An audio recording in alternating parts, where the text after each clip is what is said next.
Cyprian of Carthage, De Catholicae Ecclesiae Unitate, Episode 5.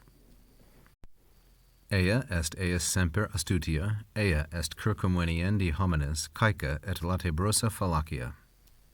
Cyprian continues talking about the schemes and wiles of the serpent, the enemy of the Christian church. And he says, Ea est eis semper astutia. This is always his shrewdness. Ea is feminine singular and nominative. It's being used here as a pronoun.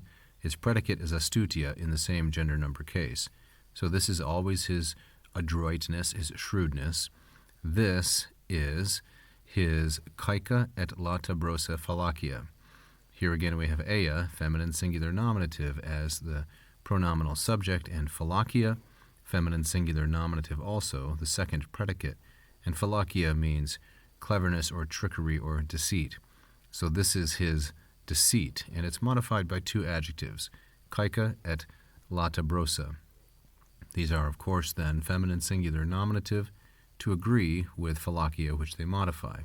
Caeca means blind or concealed, and latebrosa means hidden in a hiding place or a lair, like in a pit or a trap. So blind and filled with ambush, something like that for latebrosa, active deceit. And then we have circumveniendi homines, which are both masculine singular and genitive. We have the noun homines modified by the gerundive circumveniendi, which means to come around or to surround. So to translate the whole of it, we might say, this is always how his cleverness works.